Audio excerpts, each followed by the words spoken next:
All right. Hello, everybody, and welcome to our second meeting of the Data Architecture Virtual Chapter for June. We've got Mark Vanderweil back from HVR Software. He's going to talk to us today about loading a multi-purpose data lake. Some upcoming meetings.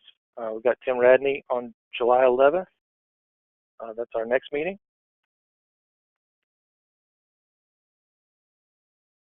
We are sponsored, as usual, by Nutanix and also by HVR Software.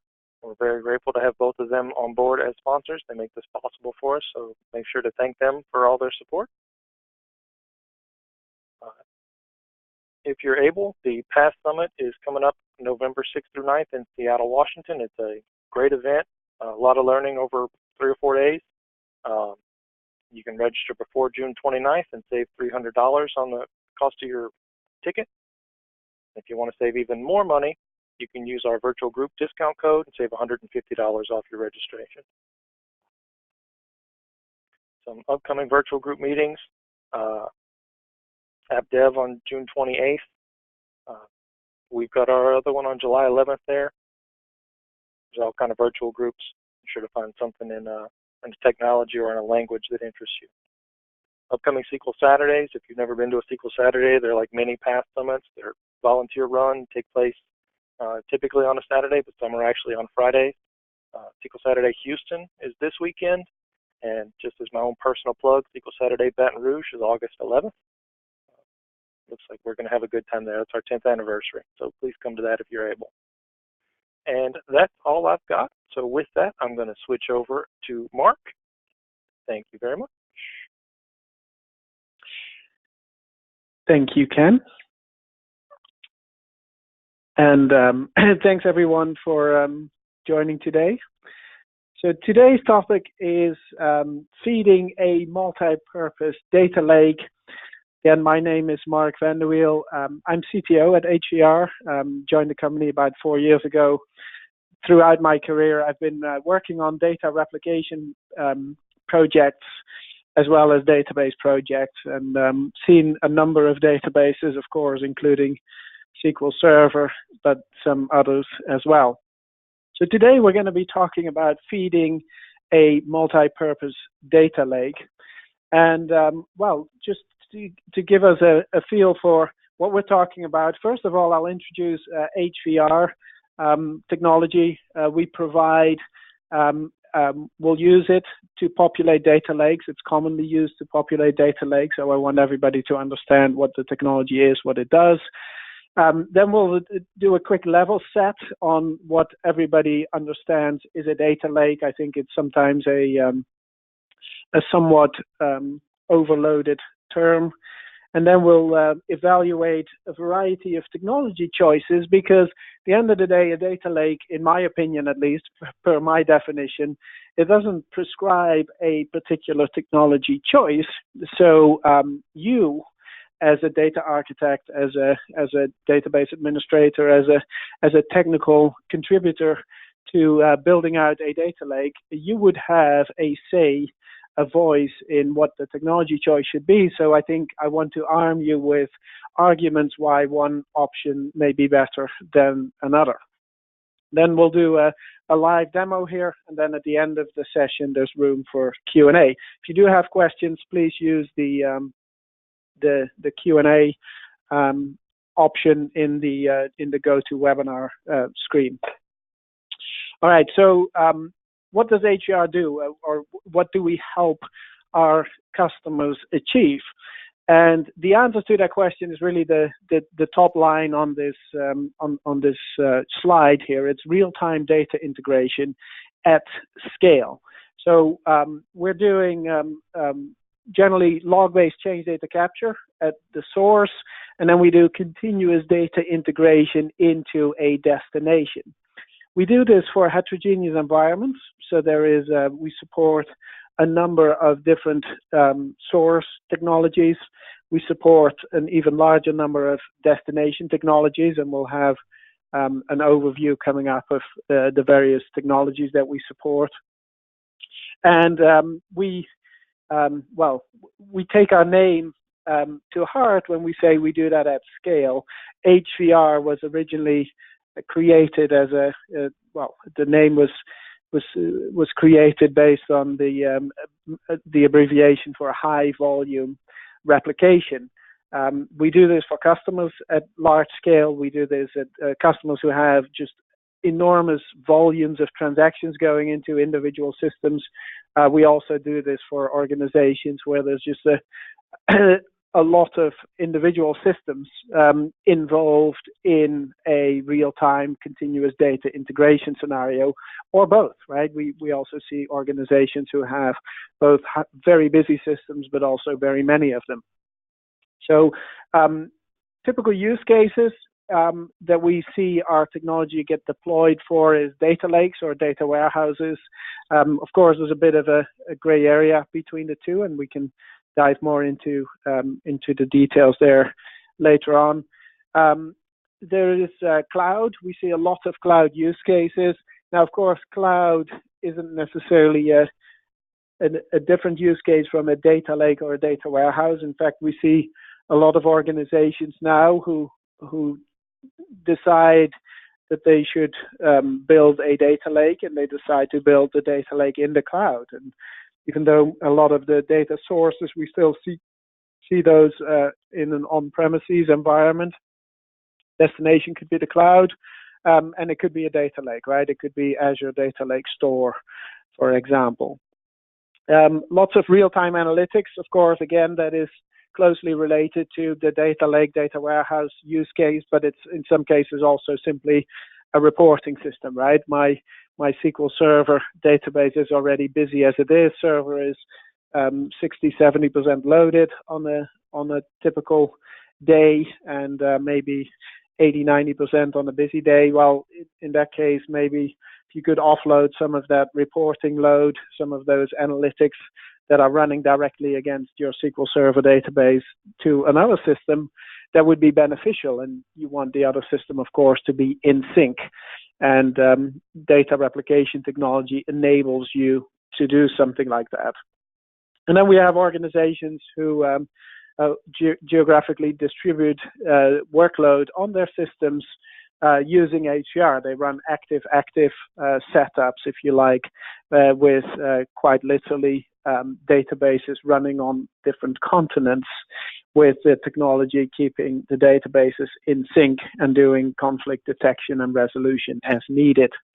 So what does that enable our customers to achieve? It's better business insights, it's more continuous operations, it's more efficient operations. In some cases, the kind of technology that we provide will reduce risks by simply ensuring data integrity and improving availability. The high availability use case is also still around for the kind of technologies that we provide.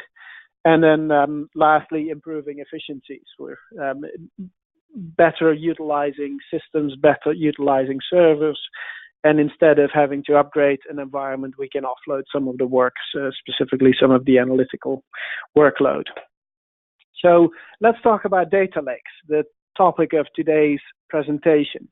So, and this is really, if you like, a definition of data lakes or attributes of data lakes that I see out there. Data lakes typically organize large, diverse sets of data.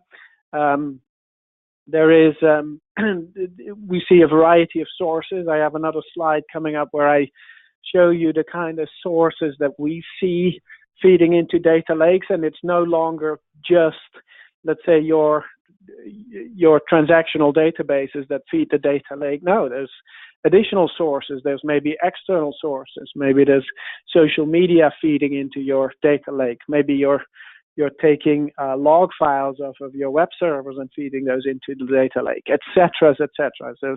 There's lots of, or there's a diverse set of data. It's no longer just data out of columns in tables that's going into the data lake. The definition of a data lake also prescribes that access to the data should be enabled with minimal latency latency latency so we should continuously feed the data lake. Of course, we have to be realistic. If your SQL Server database processes a few thousand transactions every second, depending on the technology that we choose to implement the data lake, of course, we may or may not be able to keep up if we try to just replicate the data load directly into the destination system. So minimal latency doesn't mean zero latency. It just means that we want to, on aggregate, keep up with the feed, and we want to make sure that the data is available as soon as possible. Data lakes store data in its raw, detailed state. There is no ETL, there's no aggregation going on, if you like. It's raw data. Supports multiple use cases. We see data lakes for marketing use cases, for sales operations, across industries. In healthcare, we see them in industrial manufacturing.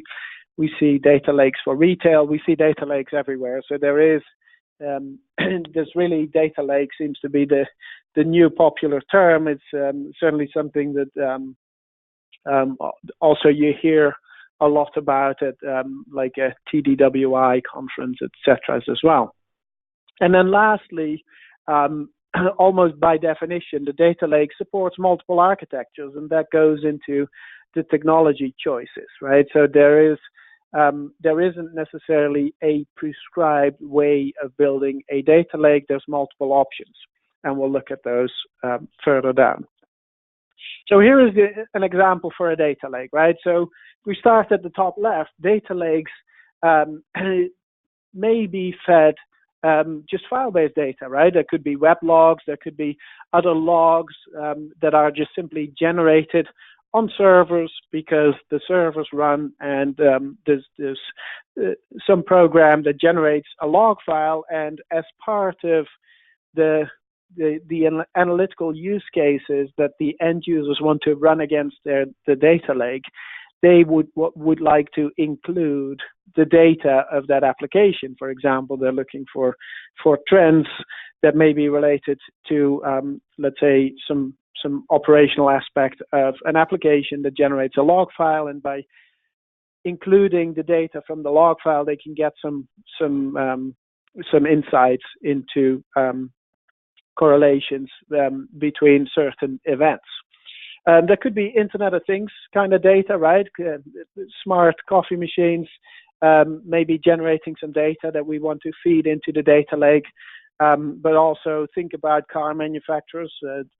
Today's cars are full of electronics with lots of sensors, and some of the data can be valuable as we think about preventive maintenance. And if we think about like recalls that we hear about so often, too often, just analyzing how the product performs out there in the wild is valuable. So information about that, Internet of Things, sensor-generated data can be very valuable to add to it. Also think about social media, right? If we want to analyze customer behavior, social media, or maybe location-based data, where is an individual at this point in time based on, let's say, mobile phone data. If there is access to such data, that can be very valuable. Streaming data sources, that could just simply be a feed of data coming from, let's say, a web service that's maybe of interest to feed into the data lake.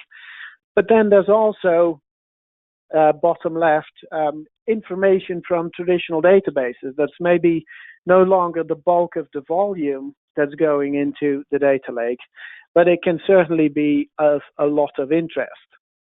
It's traditional databases, and then there's also further left to the left, the applications, right? Whether it's the SAPs, the Oracles, the Salesforces of the world, or whether it's Microsoft Dynamics kind of data. There could be lots of applications out there that generate a lot of data that could be of interest to the data lake. And I would argue that some of those traditional sources generate some of the most valuable data, right? If we think about let's say a car manufacturer, their dependence on, let's say, an ERP system to ensure that the factories produce the right product is actually really high. So some of that data can be extremely valuable, even though, let's say, there's a lot of devices out there spitting out a lot of IoT information that is generally of interest and can show some trends, but it's maybe not quite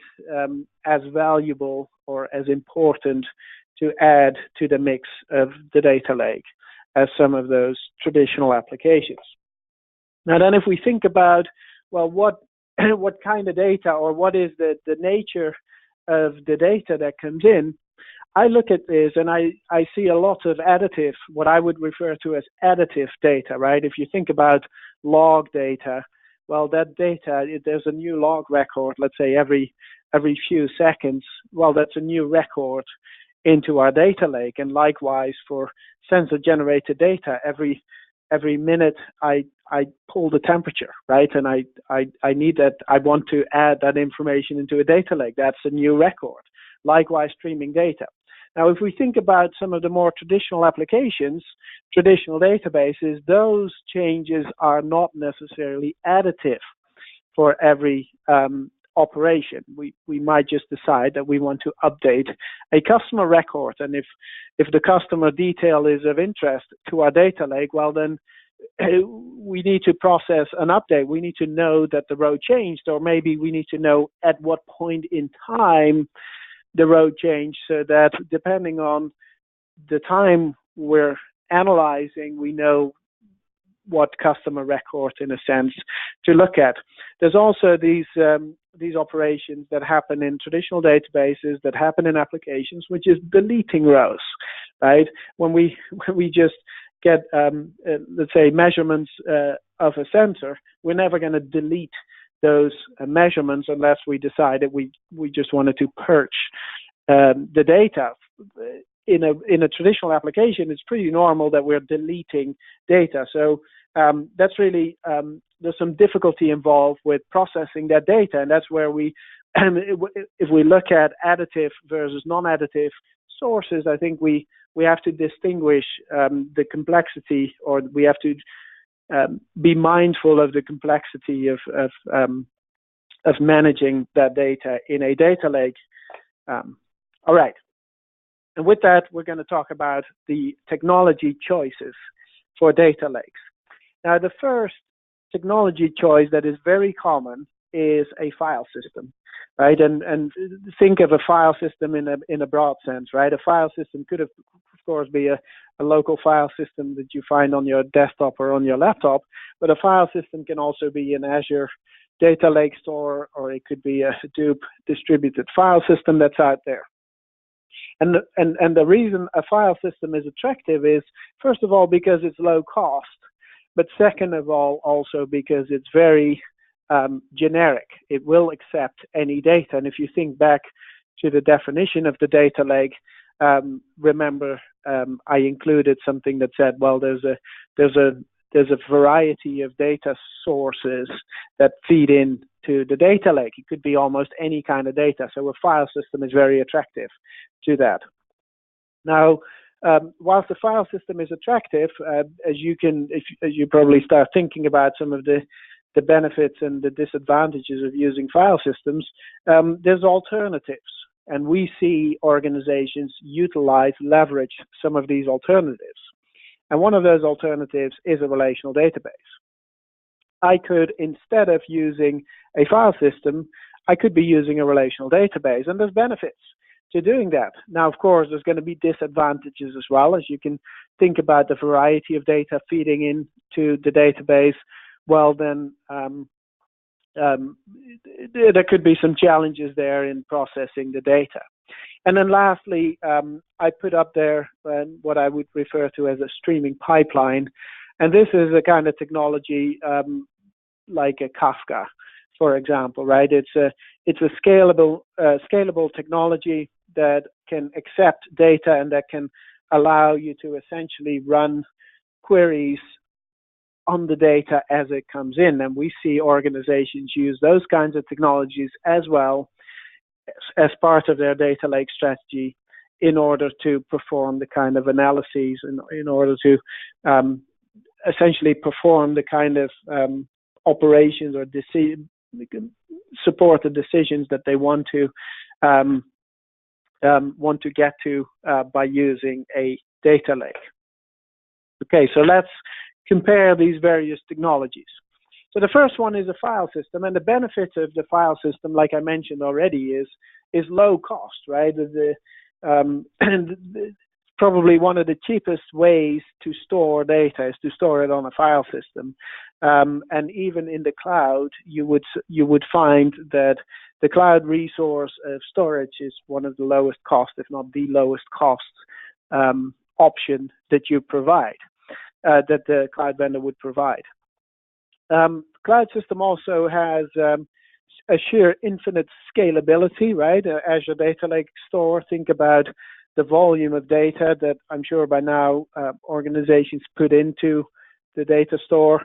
And then the other benefit there is there's no particular vendor lock-in, right? If we think back to the data warehouse appliances, let's say in the 2000s, then well, there was a lot of options available, but each and every one of the options kind of locked you into that particular option. I think nowadays, if you look at file systems, well, then you chose HDFS, Hadoop Distributed File System, and maybe you built a solution around that.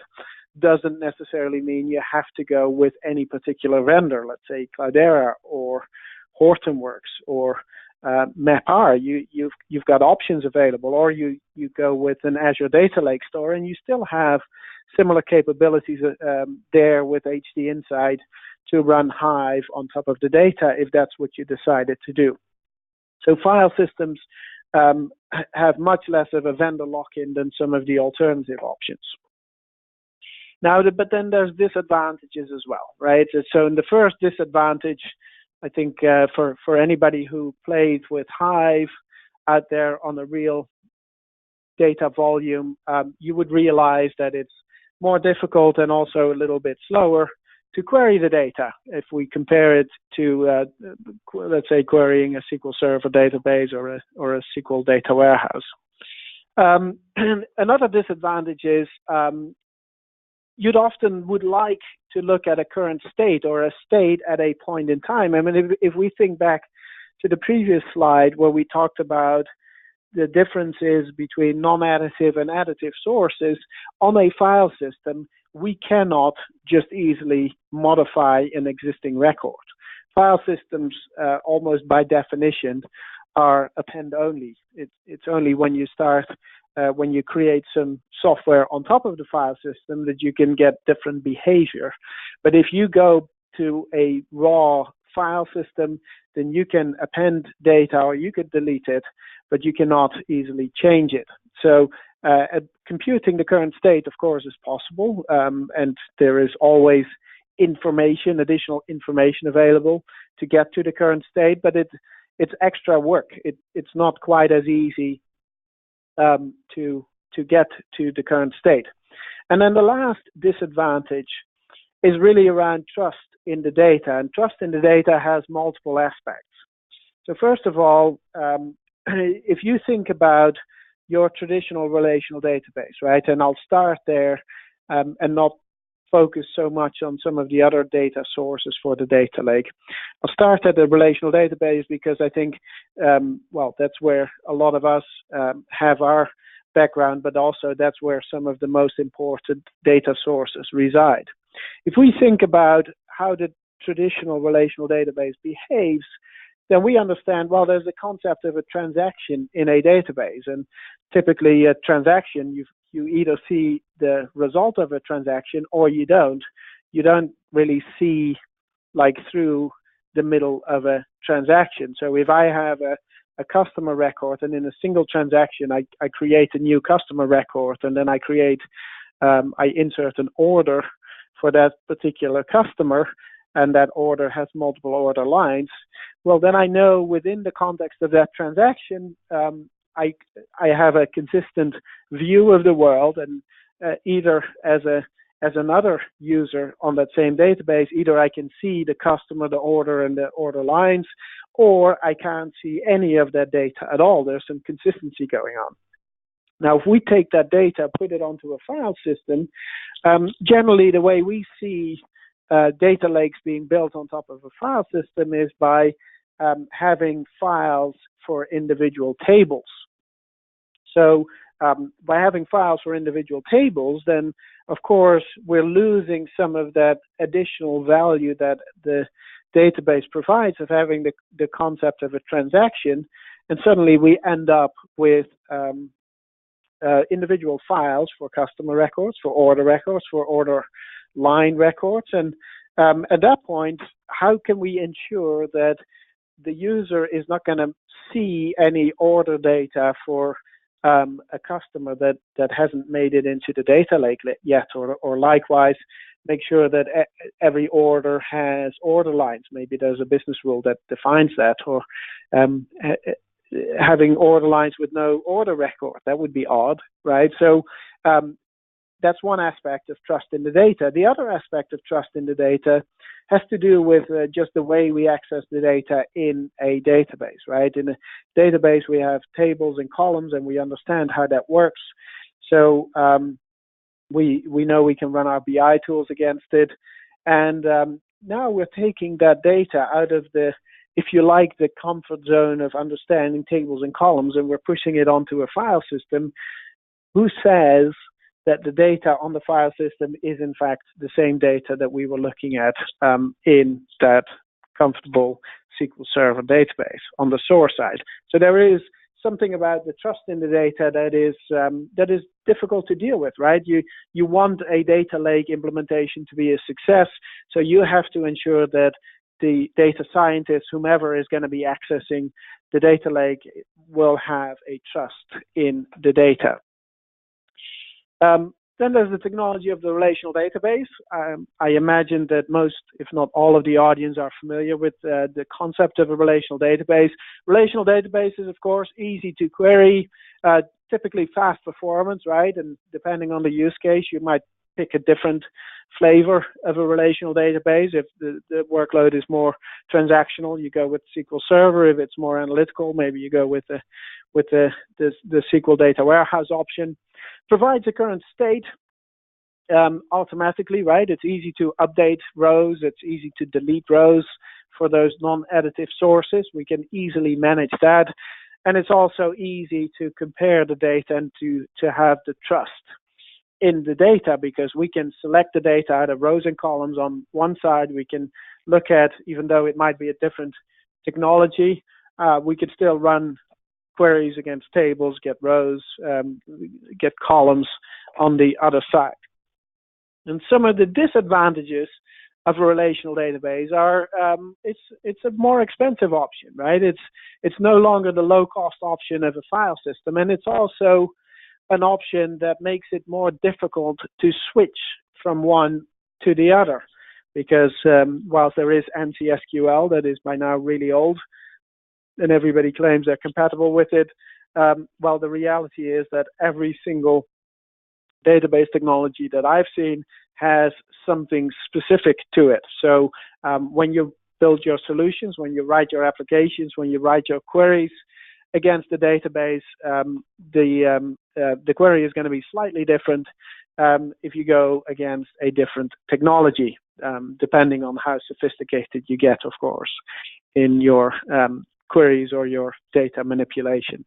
And then lastly, it may be difficult to get a point in time view of the data, right? So we talked about current state, and of course we have current state, but what if we wanted to look at yesterday's data, right? Maybe for compliance reasons, you have to be able to find out what was the state of the data as of 6 months ago.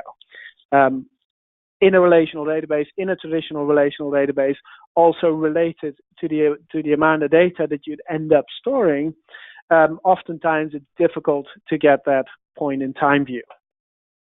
And then lastly, streaming pipeline, right? That's where we can run the queries as real-time as can be. Data flows in, and we can have the queries pre-submitted, if you like, to get the data out immediately.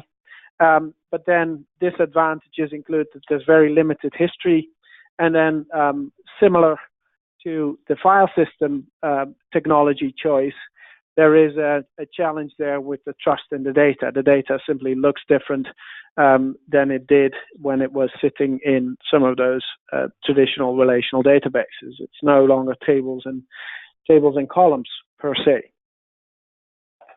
All right, so if we look at those various technology choices, and if we look at some of the benefits and the disadvantages, then you might say, well, okay, I like the benefits of this option, but I really don't like this disadvantage.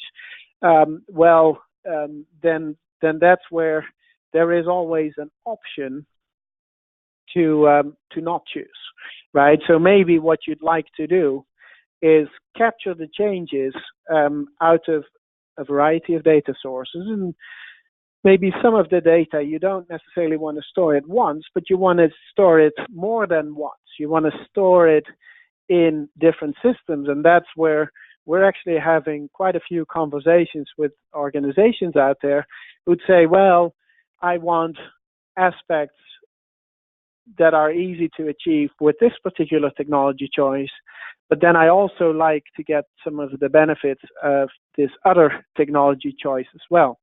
And that's where HER can help capturing the changes once and maybe delivering the changes more than once. Now, in addition to doing that, and we support a number of technologies in those buckets for the technology choices, we can actually provide, because we're performing log-based change data capture on the source, we can actually transfer that transactional consistency into all targets, not only into the relational database target. So even though you may be pushing the changes onto an Azure Data Lake store or onto another file system, we can still ensure that we can send that transactional consistency across. We also have the ability to programmatically compare the data as well. And we can even do that against a file system as a target as well. We would build Hive table definitions, and based on the information that HR has, it can generate those table definitions correctly. And then we can compare the data as well. And then lastly, HR can provide a single solution to perform the initial load that would be nicely aligned with the change data capture. And that, of course, is important because into a file system, as we already explained, there's no easy way to update or delete records. So we have to make sure, or we want to make sure that we're not missing any changes as we're setting up for the data lake, but also we want to make sure that there's no duplicates either. And then we can then also compare and repair the data as well, should something have gone wrong, and at the end of the day, data needs to get resynchronized.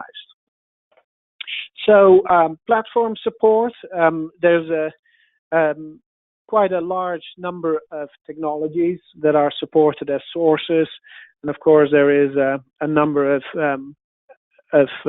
Microsoft SQL technologies included there as well, but there's also other technologies as well. It's very rare that we see an organization that is truly committed to any single one technology. In fact, I've never seen it.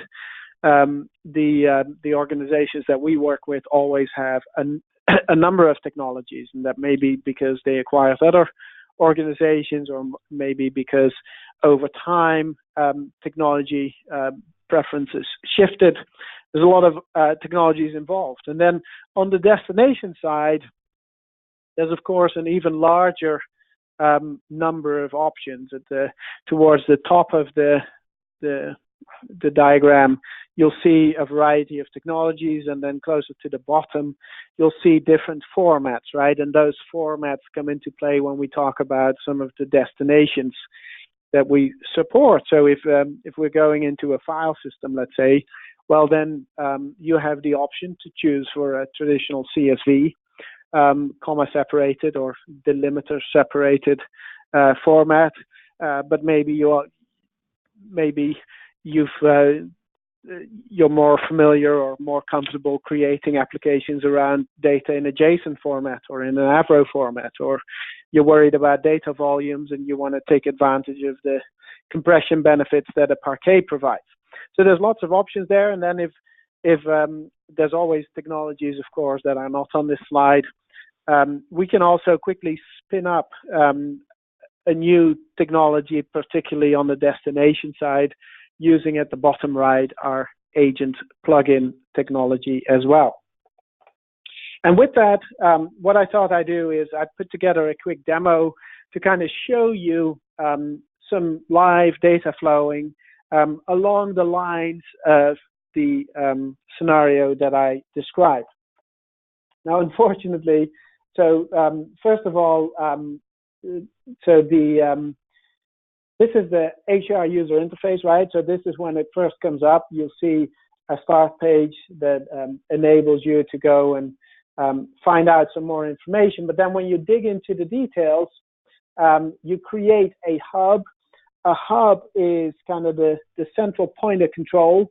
And from there, we often see organizations create multiple, and in some cases, quite many, different data flows between source and destination. In my case, I've already created a hub. A hub will always connect to a database as a metadata repository. So in this case, I've created a hub on my local machine, and I'm connected to a database that I call SQL Webinar. And in that database, I've pre-created some definitions that we're using for today's demo. So if I get into my hub and I look at location configuration is where the connect information for the various systems goes. So if I pull up a new location dialog, then you will see that the variety of technologies that was kind of displayed using logos on my slide earlier, you see those different technologies represented on this slide, right? So if I wanted to create a location, let's say ADLS, right, I could choose Azure Data Lake Store from this list, and then I have a set of options or a set of credentials and information to fill out in order to specify how I'm going to connect to a data store like that. Now, unfortunately, this is where unfortunately comes in. Unfortunately, they've recently made some changes to the network here in my office, and I'm not sure if it's related to that, but when I wanted to set up a connection to my Azure Data Lake through a virtual machine running in Azure, for whatever reason, even though the firewall appears to be open on the Azure side, I didn't manage to get into my VM in Azure. So I decided to go with an alternative option for my data lake. But the nice thing is with the HCR location dialog, that once you've defined the location, the use of it is almost independent of the creation of the endpoint. So whilst I'm not going to be able to show you a live Azure Data Lake Store today, this, by the way, this capability, we only have it available right now in an early adopters release. So whilst I'm not showing you that today, I am going to show you an equivalent data lake store in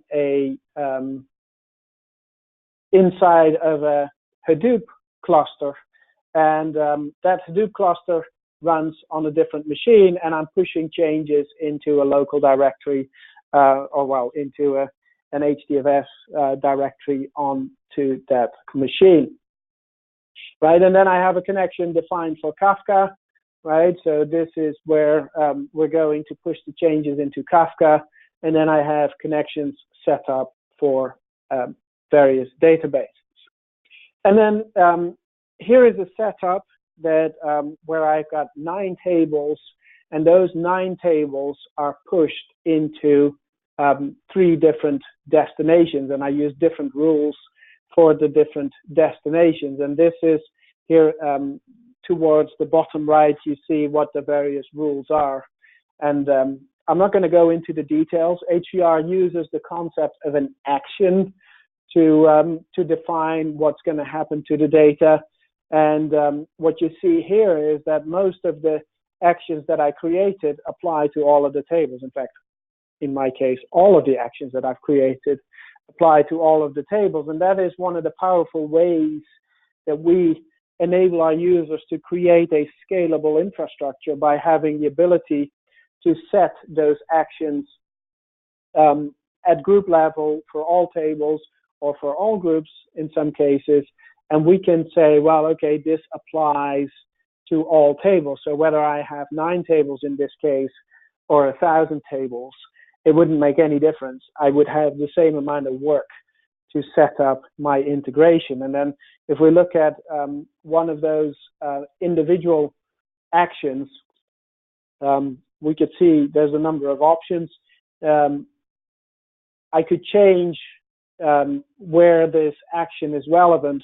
But one of the things I can also that I wanted to highlight here is, well, there's a number of options here. If I have any questions, if I want to learn more about some of the options that I can see, well, then there is context-sensitive online help available here that we can use to learn more about the options and whether or not we'd like to use them.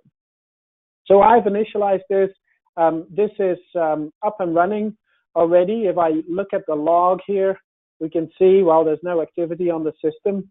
But if I fire up my application that I killed earlier because it wasn't behaving well, so I should start it again, then you will see that once we start running a workload, we will see that the changes flow into the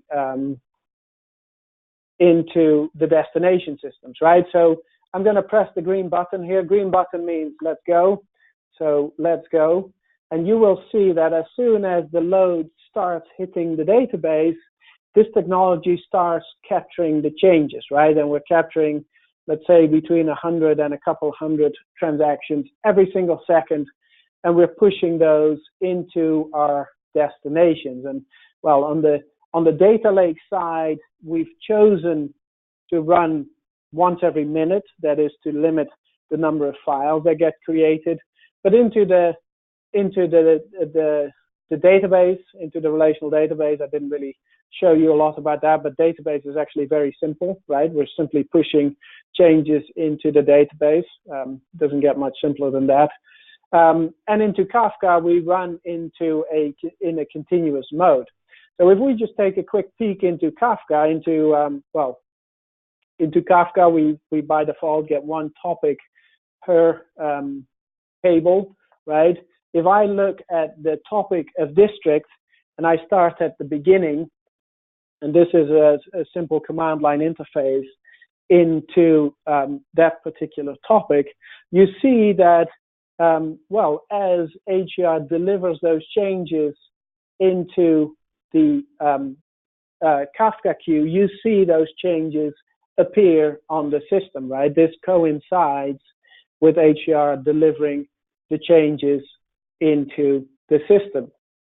And then on the data lake side, you may have noticed we're accumulating changes, right? This goes up to about a minute, and then once the minute goes by, you'll see that HDR then picks up all those changes and delivers them into the destination, which in this case is a Hadoop distributed file system.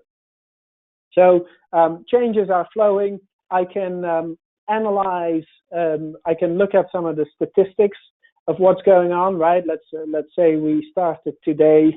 I'm on Pacific time, so we started 11:40, and we want to get very granular in the kind of statistics and kind of the data flow that we're looking at, right? So here we see when we started the load at 11:42 and change, we capture transactions. We see some of the burst here, if I take away some of the integrates, you'll see that the scale automatically adjusts, and you can see kind of the load on the system.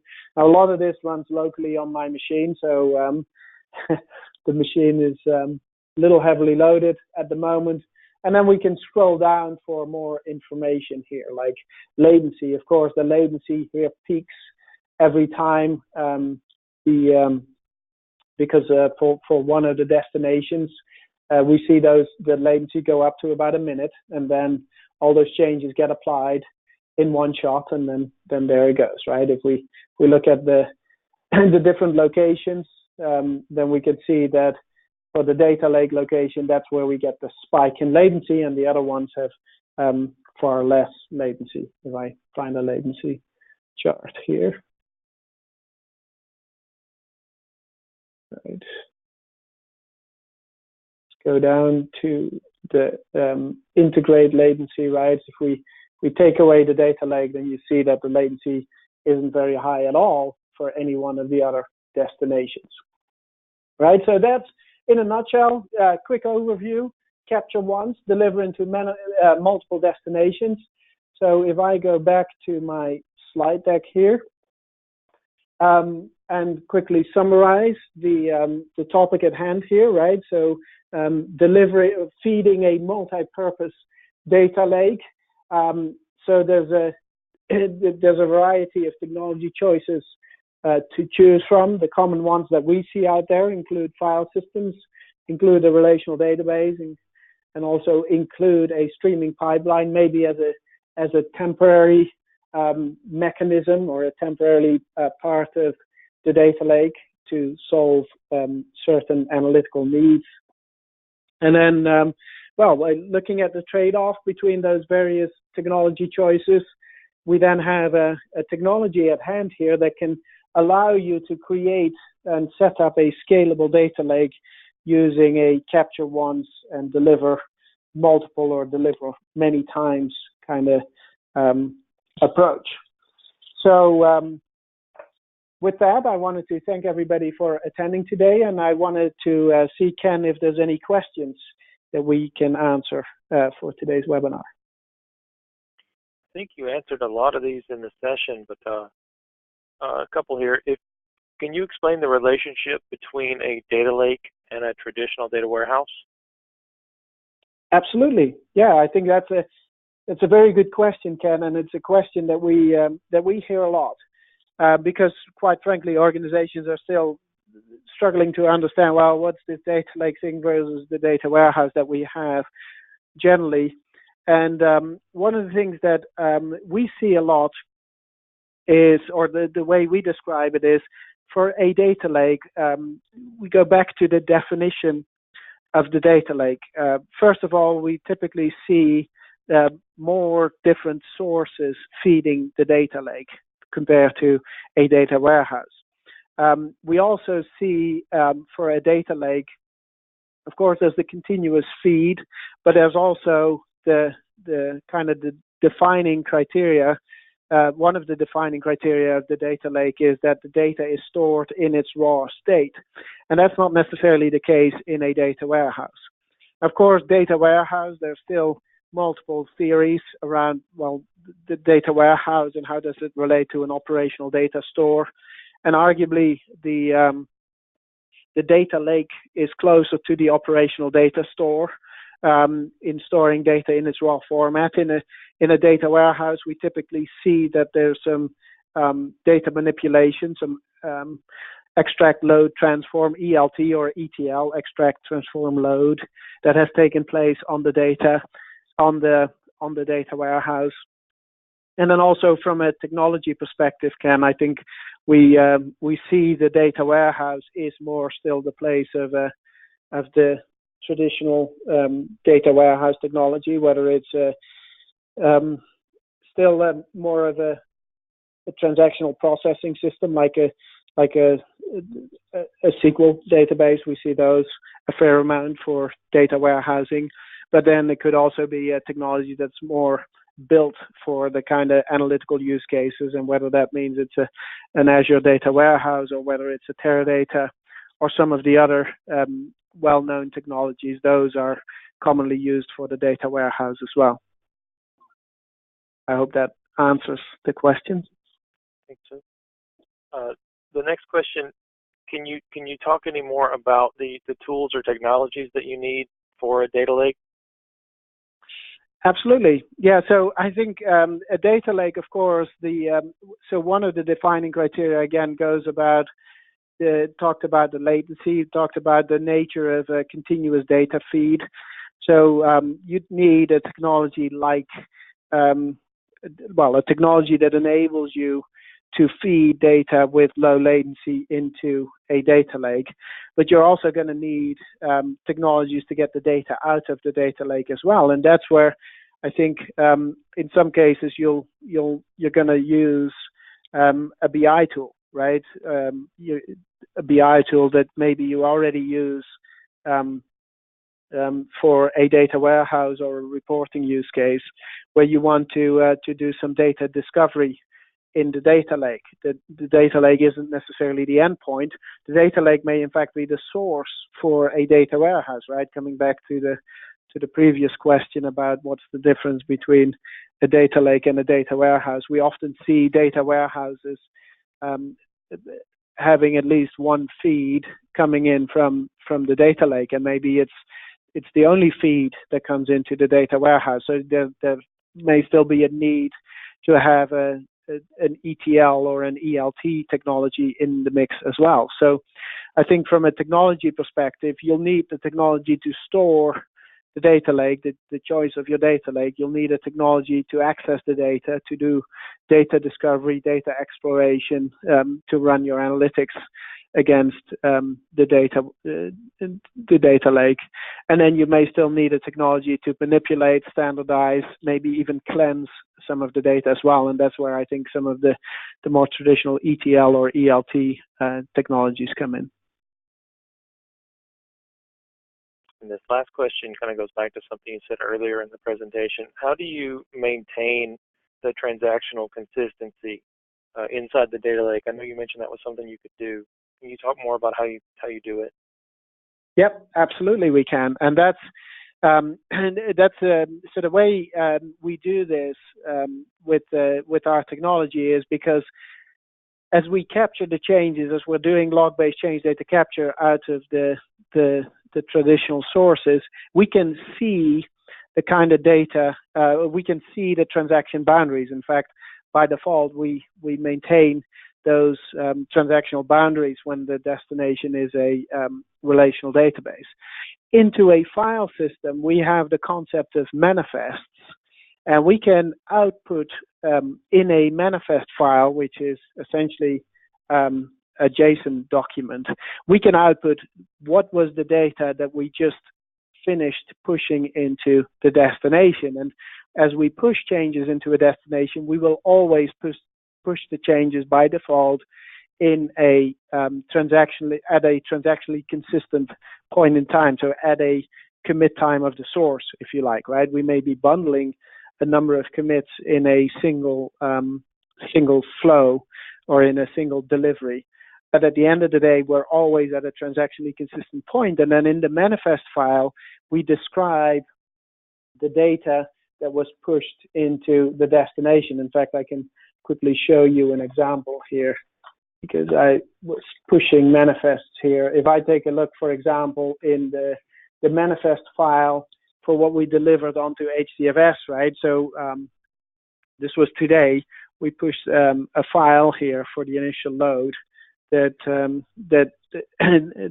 was pushed onto the destination. So as you're building a solution around the data lake, you would want to make sure that you verify with the manifest whether what data is essentially which data has essentially been published is ready for consumption.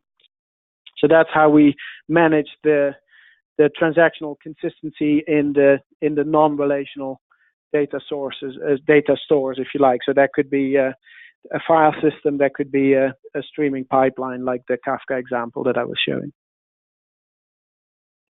Thank you. I think that's really interesting. That is the last of the questions I had. Thank you, Mark. I really appreciate it. This is a really interesting session. Thanks, everybody, for joining us again today, and we'll see you next month for our next meeting. Thank you again, Mark. Thanks, everyone. Bye. Bye.